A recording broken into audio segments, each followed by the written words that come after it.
Ini miris sekali ya Ando, lagi-lagi kekerasan yang dilakukan oleh oknum polisi yang menyasar kepada warga sipil kembali terjadi. Ini yang membuat kita kemudian bertanya, patroli itu tujuannya sebetulnya bikin warga aman, tapi karena banyak beberapa kasus yang muncul, justru ada pertanyaan, ini aman buat siapa? Nah, itu dia nih. Nah, mudah-mudahan nanti pada paham ya dengan penjelasan ini. Ya, apalagi kalau yang terlibat bukan pelaku kejahatan, tapi anak sekolah umur 14 tahun, masih MTS begitu ya, dan masih pakai seragam ya pemirsa saya, bukan rompi anti peluru nih guys, bukan, masih seragam tuh.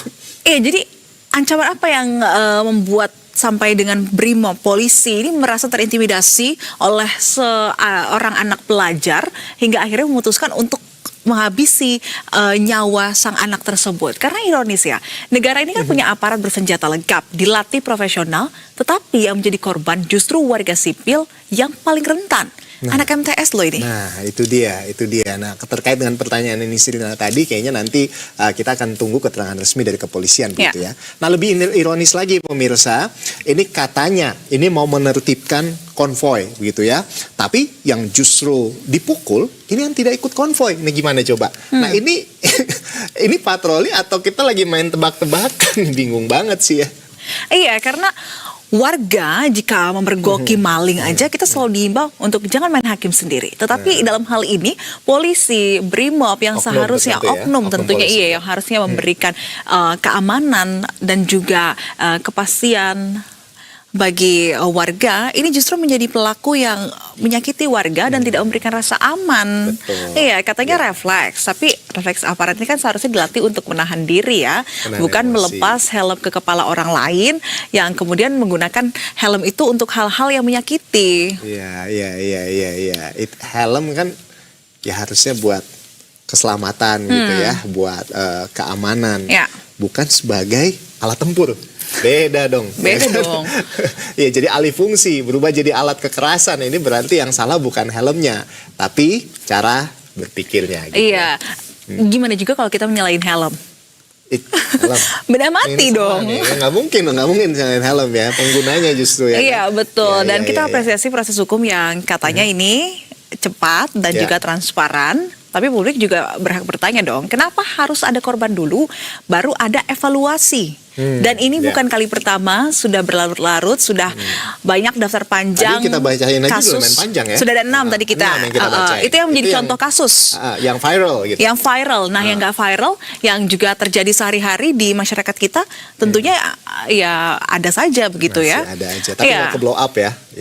Dan dalam kasus ini juga Kapolri mengatakan peristiwa ini telah menodai marwah Korps Brimob Polri, di mana Brimob yang seharusnya melindungi masyarakat malah sebaliknya.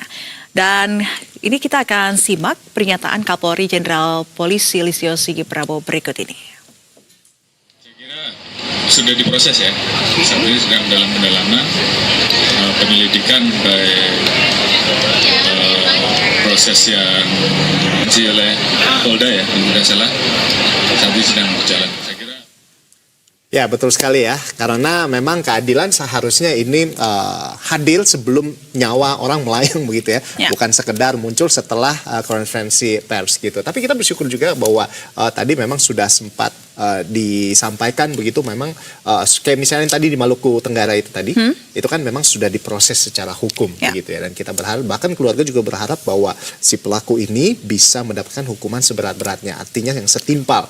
Nyawa loh ini urusannya. Betul. Gitu. Dan kalau kita melihat kasus yang melibatkan anggota polisi biasanya akan diurus di Propam Polri. Artinya memang dalam hal-hal seperti ini diharapkan tidak ada bias ya, karena yang menindak juga polisi, yang menjadi pelaku ini adalah oknum polisi itu sendiri. Ini yang harus tentunya kita kawal, karena kalau kita membahas terkait dengan kekerasan yang dilakukan oleh oknum polisi terhadap warga sipil, tentunya kita tidak lagi membahas terkait dengan institusi atau juga tidak menghakimi institusi, tapi kita sedang mengingatkan kekuasaan tanpa kontrol ini selalu berbahaya.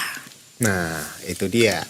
Karena ya itu tadi, kembali ke yang tadi ya Nis ya, bahwa sebetulnya tugas aparat adalah melindungi masyarakat ya, mengayomi masyarakat, bukan membuat orang tua kehilangan si buah hatinya gitu. Sedih banget gitu. Ya, dan nanti kita akan bahas lagi kasus ini lebih dalam dengan kepala yang dingin. Yes. Tapi hati tetap berpihak pada kemanusiaan tentunya. Betul sekali. Ya, karena memang kritik begitu bukan untuk menjatuhkan, tapi supaya tragedi seperti ini tidak jadi kebiasaan. Gimana semuanya? Jadi paham kan?